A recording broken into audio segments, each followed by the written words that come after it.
What if the ancient world didn't crawl toward progress? What if it reached heights we no longer remember? A granite core near the Great Pyramid shows spiral grooves so deep and uniform that engineers still debate what kind of drill could have made them. In Saqqara, 100-ton granite boxes sit in narrow tunnels, their interiors polished so flat they look machine-finished. And in Mesoamerica, small stone figurines were magnetized on purpose, aligning subtly with Earth's field as if designed to read direction. If artifacts like these are real, why is the knowledge behind them gone? Modern history teaches us a comforting idea that human knowledge moves forward in a straight line. Stone tools become bronze, bronze becomes iron, iron becomes machines. Each generation builds cleanly on the last. Progress in this view is cumulative and irreversible. But archaeology does not always agree. Scattered across different continents and separated by thousands of years are artifacts that do not fit this linear story. They are not myths or legends. They are physical objects made of stone, metal, and mineral that still exist today. When examined closely, they show signs of precision, standardization, and technical intent that appear out of place in their historical context. These objects share a disturbing pattern. They are often isolated, appearing without a clear developmental trail. There are no prototypes before them and no improved versions afterward. The tools that should have produced them are missing. The manuals, workshops, and training systems that normally accompany complex technology have vanished. What remains is only the finished result, silent, intact, and unexplained. This is not a story about aliens or supernatural forces. It is something more unsettling. It is the possibility that advanced knowledge can exist, function effectively, and still be lost. In some cases, ancient texts describe machines that should not have been possible. In others, modern engineers analyze tool marks and material properties that exceed what hand tools are believed to achieve. Sometimes, the mystery lies not in how impressive the object looks, but in how consistently it was made, as if guided by rules, measurements, and repeatable processes. If even one of these artifacts represents genuine lost technology, then history is not just missing details, it is missing entire chapters. And when we line these discoveries up side by side, across China, Egypt, Mesoamerica, India, and the Mediterranean, a larger question emerges. Are these unrelated anomalies? Or are they fragments of technological traditions that rose, functioned, and then collapsed due to war, climate change, social breakdown, or the simple fragility of knowledge passed from one human mind to another? The 10 discoveries in this film are not presented as proof of a forgotten golden age. They are presented as evidence of discontinuity, moments where human capability appears to spike, then disappear without explanation. Each one forces the same uncomfortable question. If our ancestors could create this, what else did they know, and why don't we know it now? Let us begin with a machine that ancient records claim could do something humanity would not officially rediscover for nearly 2,000 years. Controlled flight. 1. The mechanical bird of Yanshi. Controlled flight in ancient China. In the 3rd century BCE, during the Zhou dynasty, an event was recorded that still unsettles historians and engineers alike. It appears in the Liesi, a classical Taoist text, not as myth or allegory, but as a court account. A master craftsman named Yan Shi arrived at the royal court of King Mu carrying a carefully wrapped wooden object. The king assumed it was ceremonial, perhaps a carved animal or symbolic offering. What Yan Shi revealed instead defied every technical expectation of the age. It was a life-sized mechanical bird. According to the text, the bird was not decorative.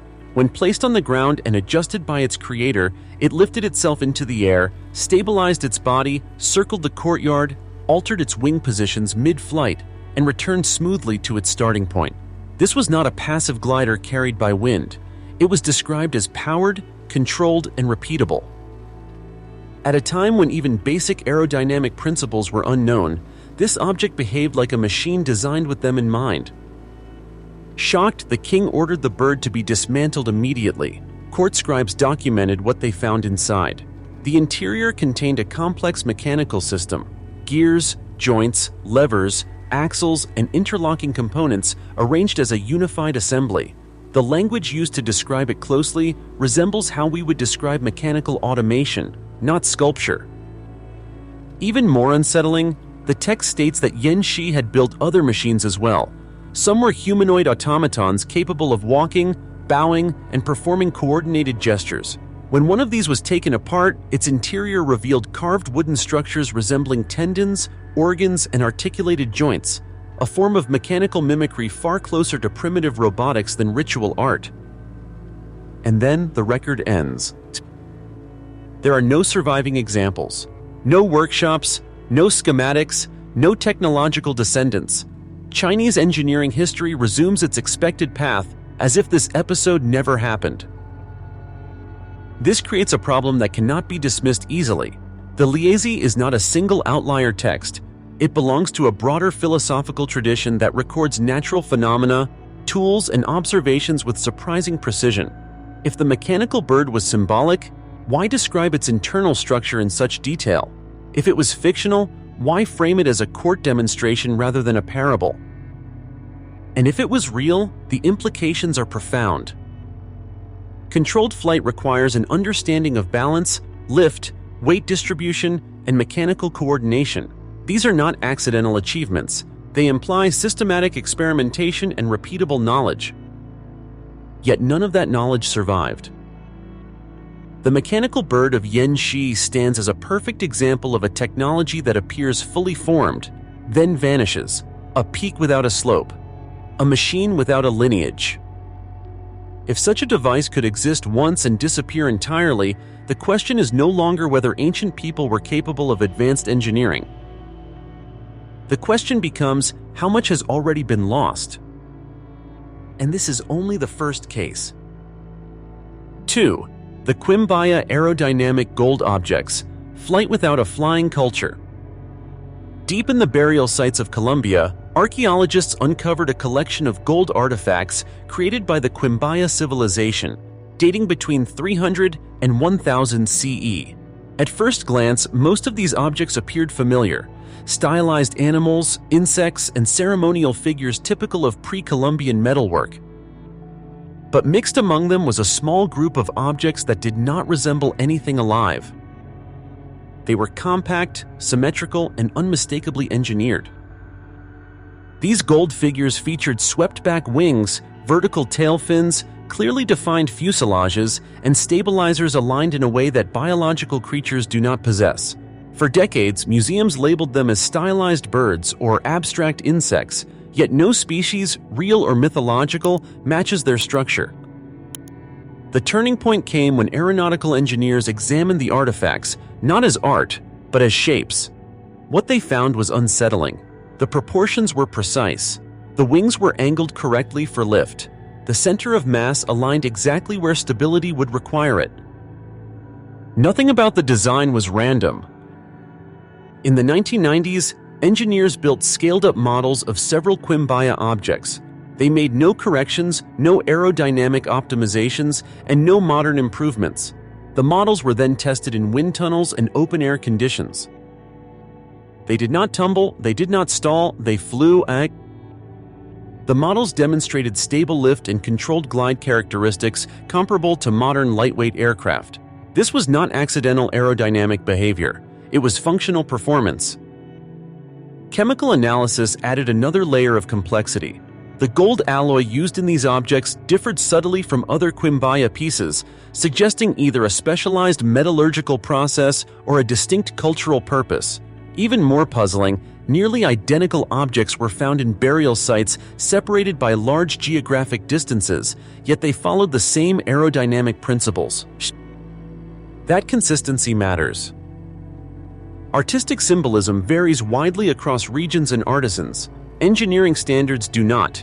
The repeated appearance of the same functional geometry suggests a shared design logic, not individual artistic expression. And yet, there is no evidence that the Quimbaya or any neighboring culture possessed a tradition of flight. There are no launch mechanisms, no written references, no depictions of flying machines, and no mythological framework that would explain why such forms existed. This leaves an uncomfortable conclusion.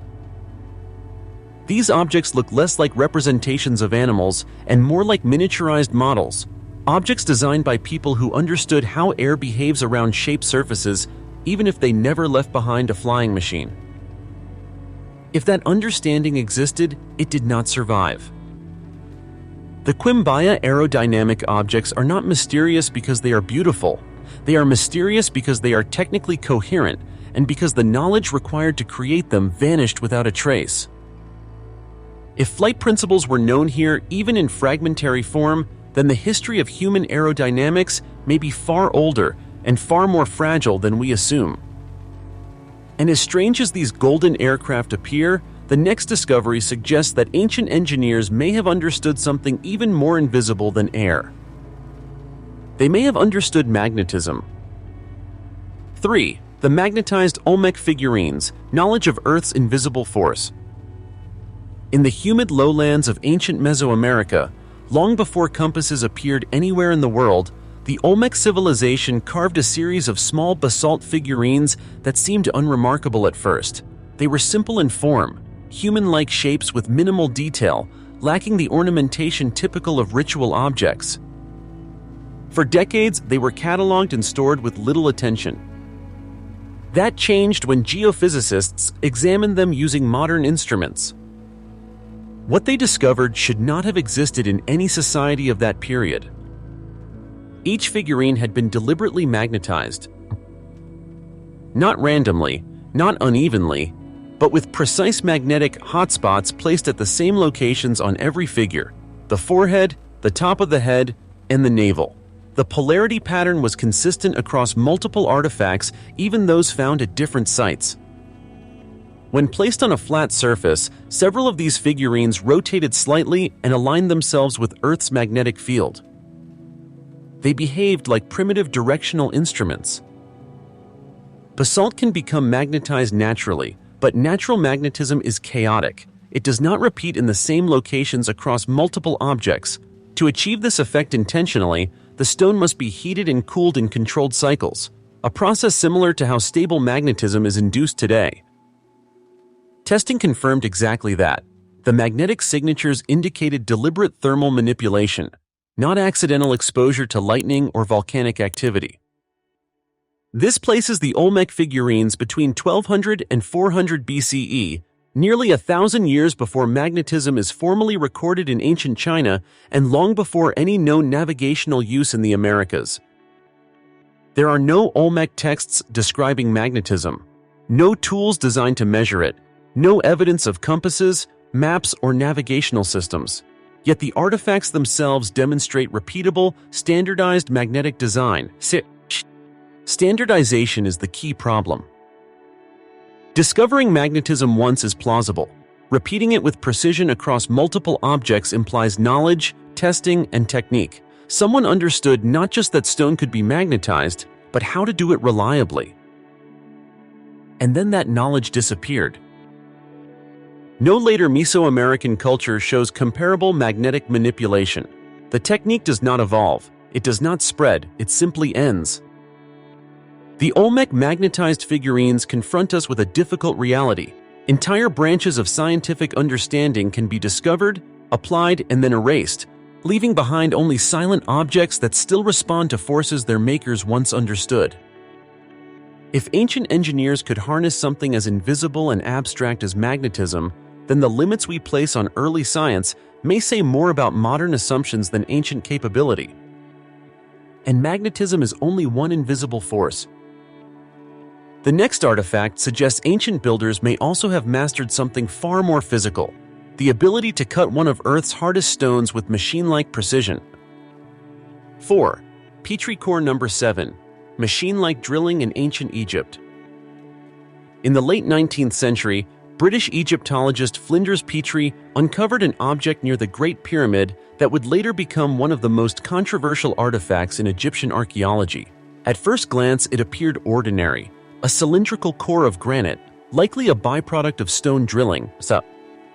But when engineers examined it closely, the object raised questions that have never been resolved. This artifact, known as Petrie core number 7, displays a series of deep, evenly spaced spiral grooves running along its surface. The grooves are not shallow scratches. They cut cleanly into granite, one of the hardest stones the ancient Egyptians worked with. Granite contains quartz crystals, which rank high on the Mohs hardness scale. Cutting through quartz efficiently requires tools of exceptional hardness and sustained pressure. Ancient copper or bronze drills, even with abrasive sand, typically leave slow, uneven, shallow marks. Petrichor number 7 shows the opposite. The spiral grooves are uniform in depth and width, indicating that the drill advanced through the stone at a constant rate. Modern engineers calculated that the feed rate implied by the grooves far exceeds what could be achieved by hand-powered drilling using known ancient tools. Even more troubling, microscopic analysis revealed that the drill bit appeared to slice through quartz crystals cleanly rather than fracturing them. This behavior is consistent with a tool maintaining stable rotational force and high pressure, conditions normally associated with mechanized drilling. Petrie himself was disturbed by the find. He noted that the precision suggested a level of stoneworking beyond the capacity of the tools we know. Similar cores and drill marks have since been identified at other Egyptian sites, showing that this was not a one-off anomaly. And yet, no such drilling equipment has ever been found. There are no hardened drill bits, no mechanical assemblies, no depictions in reliefs or texts explaining how such work was done. Egyptian records are remarkably detailed when it comes to tools and labor, yet this technique is never described. This leaves a stark contradiction. Either the Egyptians possessed a method of drilling granite that modern archaeology has failed to identify, or our assumptions about their technological limits are incomplete. Petrichor number 7 is not mysterious because it is old. It is mysterious because it bears the signature of a process, not improvisation. It looks like the product of a system that knew exactly what it was doing. And if such a system existed, it did not survive. The next discovery suggests that this level of precision was not confined to drilling alone, but extended to some of the largest and heaviest stone objects ever placed underground by human hands. 5. The Serapeum of Saqqara. Industrial precision without industry. Beneath the sands of Saqqara lies a vast underground complex known as the Serapeum. Carved deep into the bedrock, its tunnels contain more than 20 massive granite boxes, often called sarcophagi, each one presenting an engineering problem that has never been convincingly solved. These are not symbolic containers. Each box was carved from a single block of rose granite, quarried nearly 500 kilometers away in Aswan. The boxes weigh between 60 and 100 tons, with lids adding another 20 to 30 tons. Even with modern machinery, moving and positioning objects of this mass in confined underground spaces would be a serious challenge. But weight is only the beginning of the mystery. The interiors of these granite boxes are astonishingly precise. Their walls are flat to an almost optical standard. When light moves across the surface, it does not scatter or ripple. It travels in straight, uninterrupted lines, as if reflected from a machined plane. The internal corners form near-perfect right angles, carved into one of the hardest stones used in ancient construction. Granite is unforgiving. Its quartz crystals typically fracture under uneven pressure, leaving rough surfaces and tool chatter. Yet the tool marks inside the Serapeum boxes are long, continuous, and uniform, maintaining consistent depth and direction across the entire surface. They do not resemble the marks left by chisels or pounding stones.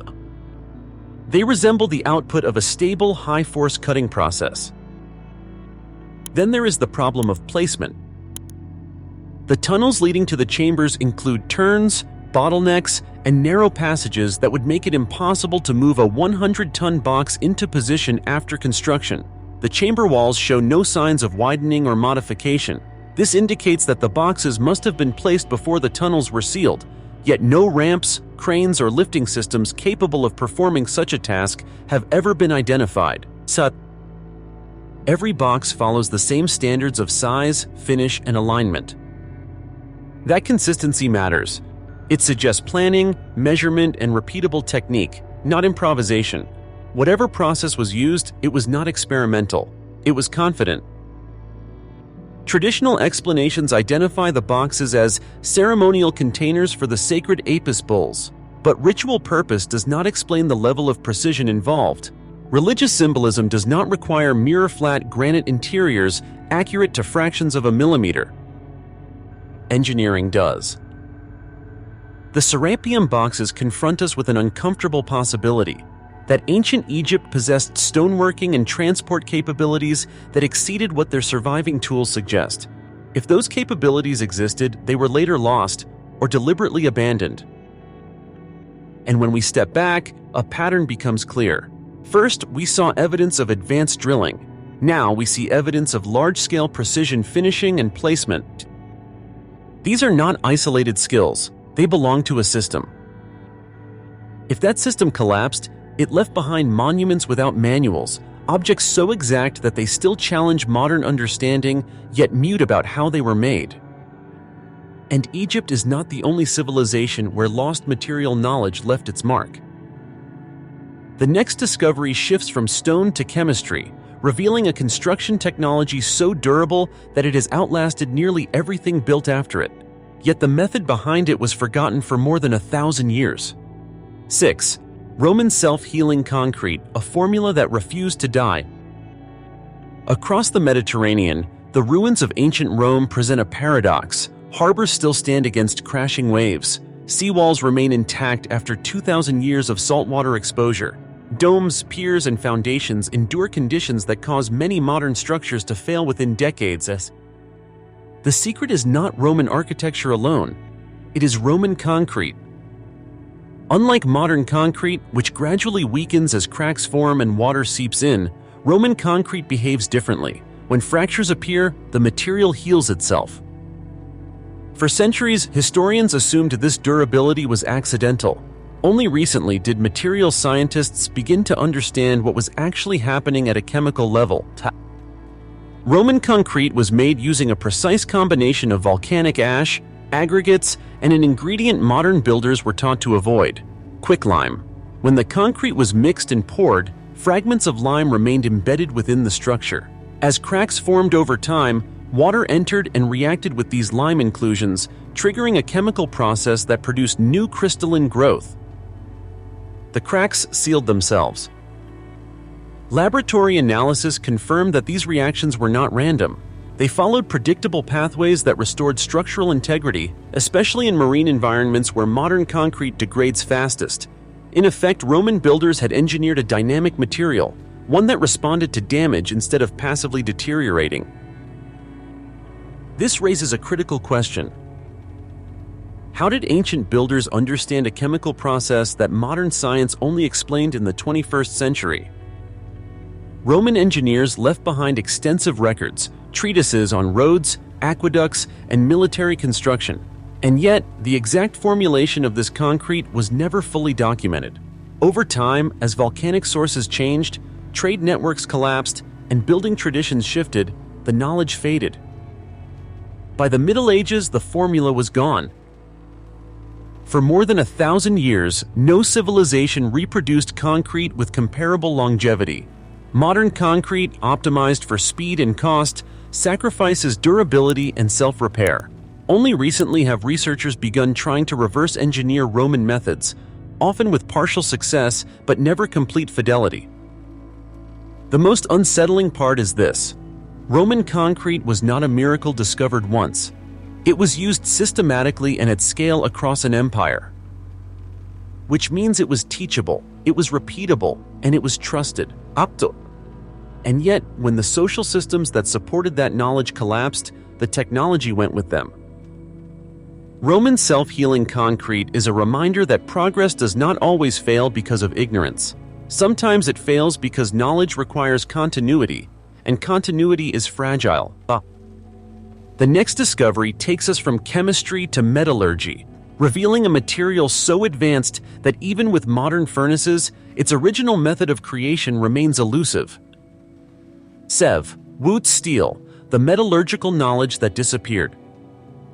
Long before industrial furnaces and modern metallurgy, ancient smiths in southern India produced a material that would become legendary across the world. It was known as Wootz steel, a high-carbon steel so refined that, centuries later, it formed the basis of what we now call Damascus steel. To those who encountered weapons made from it, wood seemed almost unnatural. Blades forged from this material were exceptionally hard, capable of holding a razor-sharp edge, yet also flexible enough to bend without shattering. Historical accounts describe swords that could cut through armor and still remain intact, performance that appears contradictory even by modern standards. When scientists examined surviving Woot's blades under microscopes, the mystery deepened. The steel contained a complex microstructure, networks of carbides arranged in repeating patterns at the nanoscale. These structures are not decorative. They are responsible for the blade's unique combination of strength, elasticity, and edge retention. Producing them requires precise control over carbon content, temperature, cooling rate, and time. This is not casual craftsmanship. It is controlled materials science. Ancient Indian metallurgists created woots by sealing iron, carbon-rich materials, and trace elements inside crucibles, then heating them for extended periods at carefully regulated temperatures. Even slight deviations would destroy the internal structure. The process demanded consistency, experience, and deep empirical knowledge. And yet, the exact method was never written down.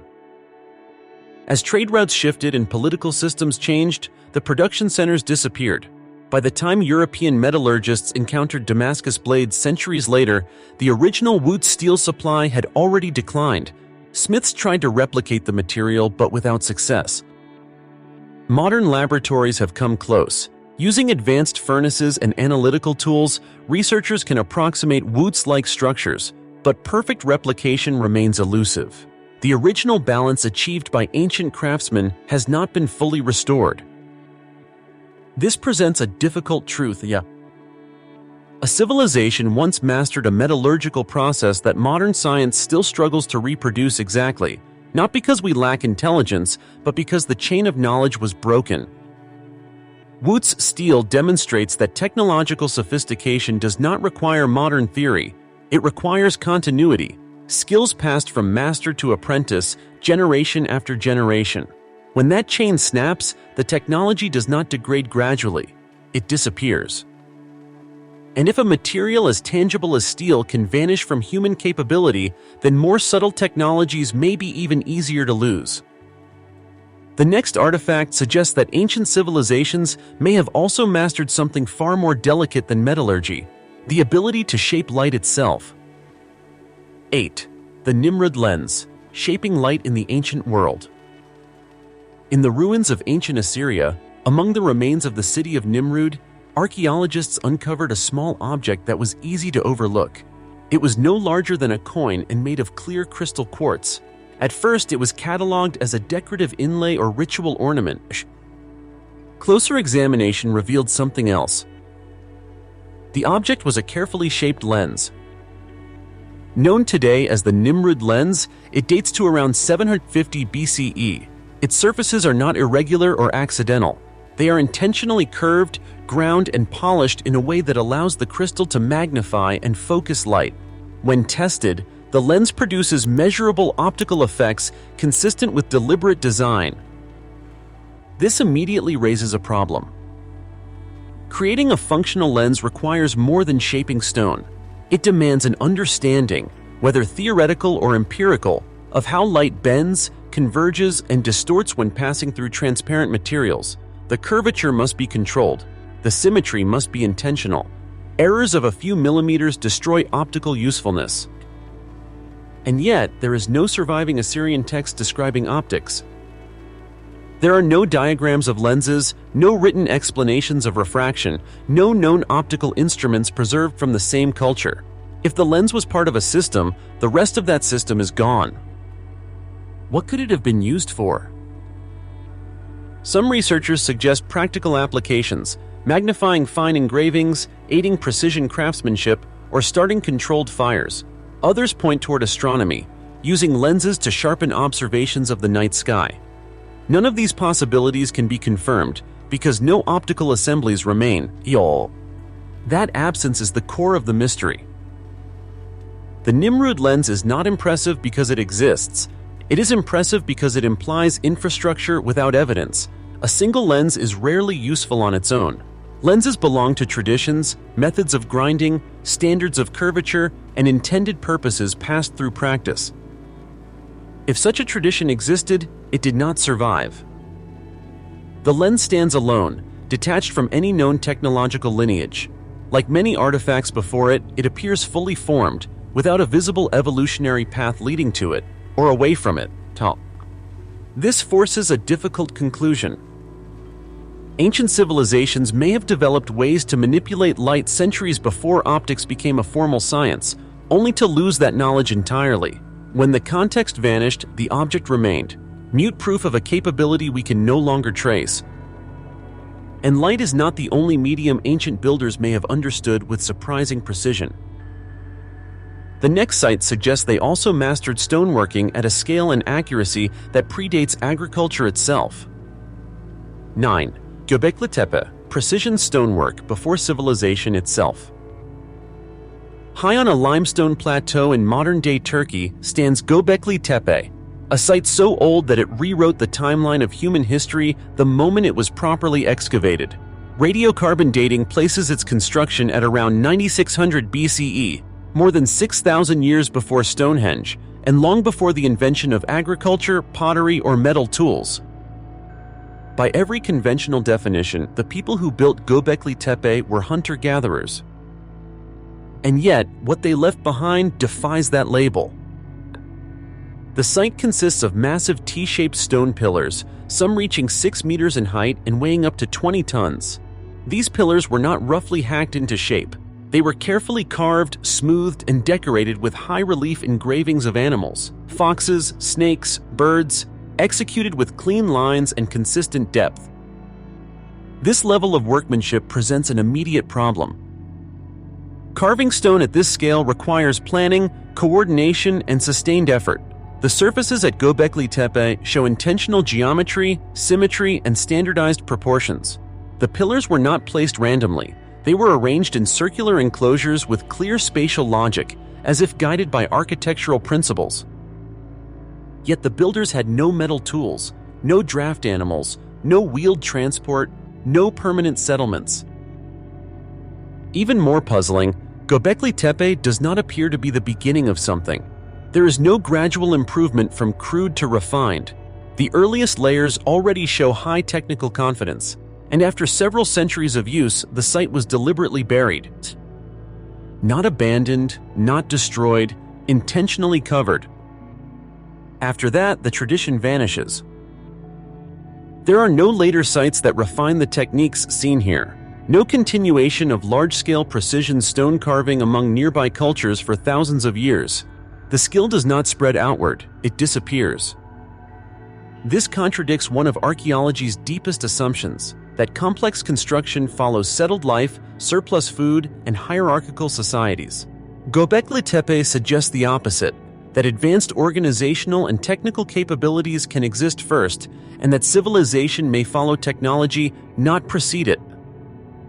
If so, then the builders of Göbekli Tepe possessed a form of knowledge, how to quarry, shape, transport, and erect massive stones with precision that did not survive their society. What remains is not just an ancient monument, but a technological orphan, evidence of capability without descendants.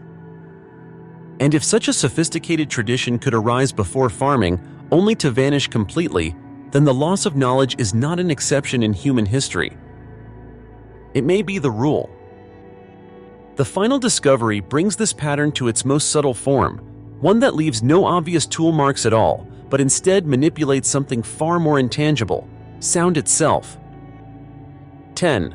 The Hypogeum of Malta, engineering the human mind with sound.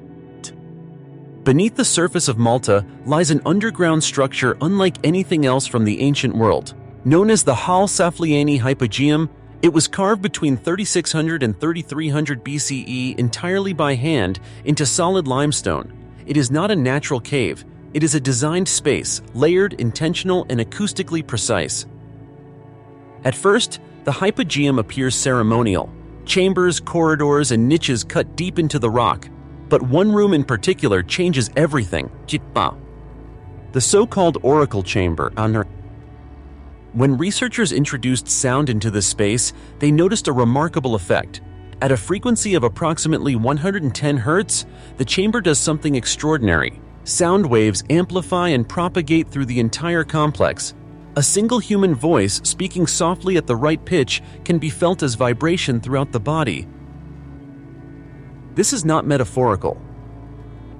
Neuroscientists and acousticians have shown that frequencies around 110 Hz can influence the human brain, affecting mood, perception, and states of consciousness. Inside the hypogeum, the stone itself becomes a resonator, transforming voice into a physical experience. The geometry of the chamber is the key. The walls are not smooth by accident. Their curves, recesses, and proportions interact with sound in a way that produces resonance only at specific frequencies. Outside those frequencies, the effect disappears. This means the builders were not experimenting randomly. They were targeting a result. There is no evidence of trial and error marks, no abandoned chambers, no failed designs. The acoustic effect is precise, repeatable, and confined to intentional architectural features. And yet, there are no written records.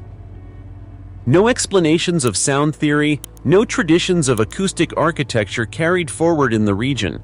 Later cultures built temples and monuments, but none reproduced this effect. The knowledge required to design such a space did not survive. This is what makes the hypogeum so unsettling. Stone tools can be lost, metal recipes can be forgotten, but acoustic engineering at this level requires an understanding of human perception, not just materials. It suggests ancient builders knew that architecture could shape the mind as much as the body. And when that understanding vanished, nothing replaced it.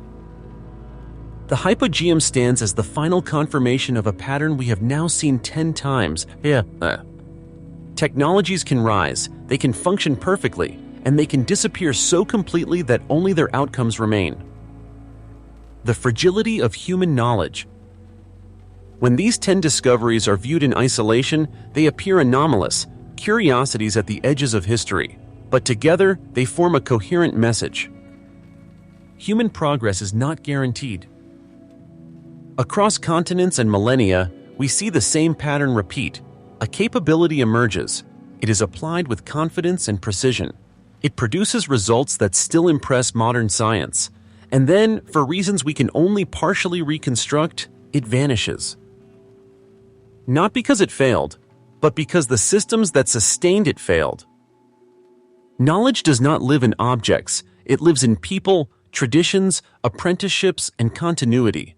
When societies fracture through war, climate change, migration, or collapse, the most advanced knowledge is often the first to disappear, not because it is useless, but because it is fragile. The mechanical bird of Yanxi did not leave behind an aviation industry. Roman concrete did not become medieval concrete. Wood steel did not evolve into modern metallurgy. Each technology was a peak that collapsed into silence. This forces a final, uncomfortable question. What we call primitive may simply be what survived. History, then, is not a clean ascent. It is a landscape of rises and falls, breakthroughs and erasures. And the past is not incomplete because it lacks evidence, but because it demands humility. If entire technologies can be lost once, they can be lost again. The ruins around us are not warnings of ignorance. They are warnings of forgetting. And perhaps the most important lesson these ancient technologies leave behind is not how advanced our ancestors were, but how carefully we must guard what we know today.